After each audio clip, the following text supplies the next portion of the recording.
friends, my name is Josie. I'm a librarian with Deschutes Public Library, and today we are going to do a craft based on the book, The Vanderbeekers of 141st Street. If you have read the book, that's awesome, yay, and you'll know where I'm coming from. If you haven't read the book, that's a-okay, because you can still do the craft without having any knowledge of the book. It's just for the fun of it. This is part 2 in our series based around the Vanderbeekers of 141st Street. So the first one we did a reading. Today we're doing some crafting, and next there'll be a live book talk. So that won't be archived, but we'll look forward to maybe seeing you there at the book discussion group. So I think we're all ready to get started. We'll talk about the supplies, the craft, and all that good stuff based around gardening this time. So welcome, and here we go. Hi friends! Today we are going to make a simple craft based on a book we've been reading. We have been reading The Vanderbeekers of 141st Street, and if you've read the book you might know about the character Miss Josie, and she likes to garden. So this week we are going to make very simple garden pots to go ahead and start seeds. This is something you can do with supplies you have around the house. I used newspaper. This is actually a thing that came in the mail. It was a COCC guide. So I used newsprint. I used a round bottle that I happen to have around the house. It's a spice bottle, but you can use anything round. And I used a little bit of glue. I'll talk about that more later. And I used scissors. So these are the basic items that you will need. Something round, scissors, something to stick things with, and some newsprint. Now, I just want to mention we are making seed pots, so something very lightweight like newsprint, newspaper is really important because these will break down. If you use plastic or even a magazine, it won't biodegrade or break down in the soil. So super easy. You just have your rectangular piece of material, which is newsprint, newspaper, something like that. You take your super round, whatever it is, just something round, container, hold it up. See, I just have a little bit there on the side, and roll. Easy, right? Roll, roll, roll, roll.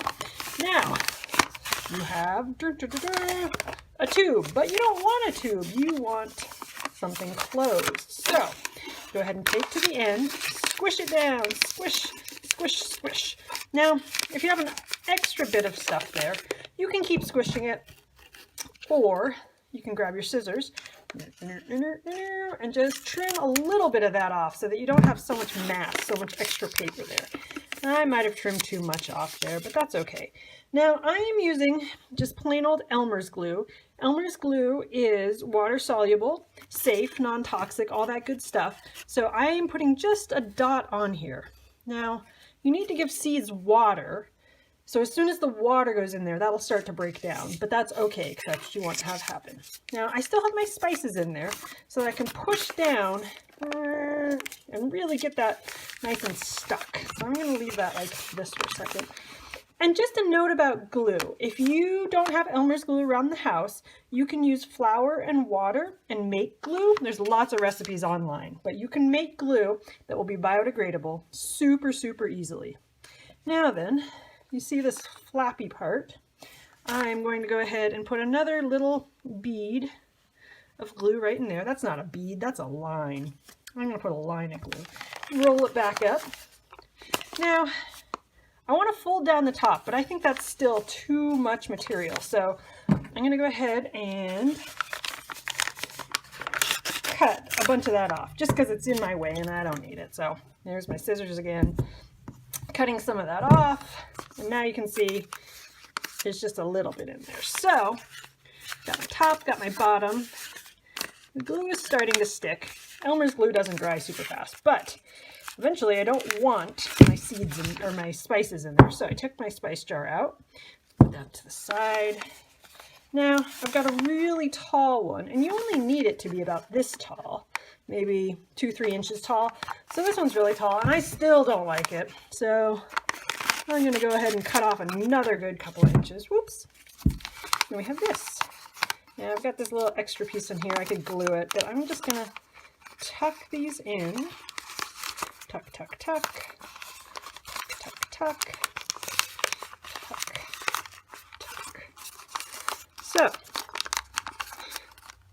ta-da, ta-da, ta-da. But that's not the end. You still need, if you want to plant actual seeds, a little bit of dirt. I have potting soil here. You can see little pieces of white perlite in there. This is nice, rich soil. And you know what I'm going to do? I'm going to make a mess, but I'm going to try my best so you can see. This is why I always have another cloth down. So when I make a complete mess like this, it doesn't matter. Tamp it down a little bit. That means push it down. See if you can get it to stand up. And then you're going to want to add some seeds. Now, seeds for this project could be anything that you wanted to add. I got some giant snow peas because snow peas do a really good job of sprouting and growing, and you can transplant them into the real dirt. And they're also nice and big. So just look at whatever instructions you have on your packet there.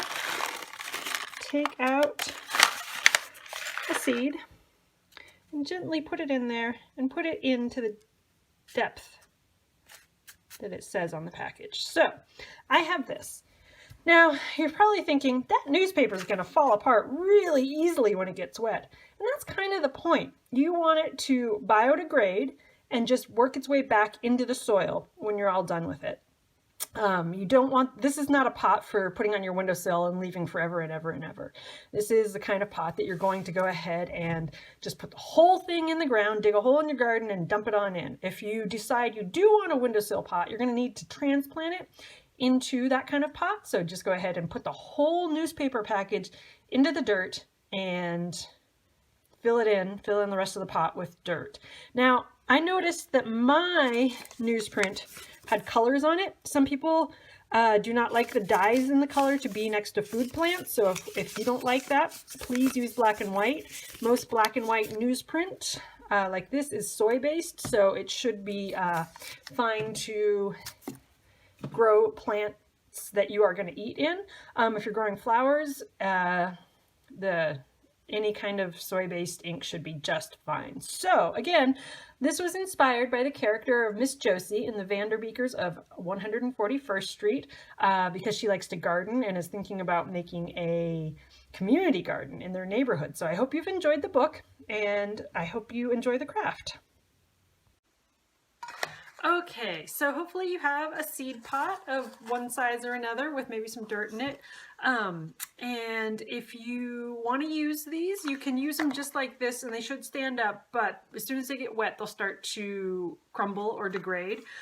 So if you make a whole bunch of them, I recommend maybe a bread pan or another, maybe an aluminum can. These are things that can help them stand up straight until they're ready to put in your garden. So once you have them started, go ahead and give them some water, keep them nice and moist, and see what seeds you can grow.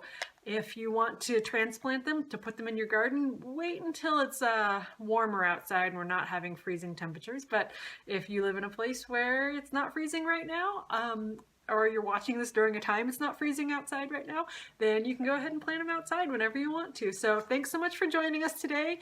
I hope you have enjoyed the program, and let us know if you have any thoughts on the Vanderbeekers of 141st Street. Have a great day. Bye.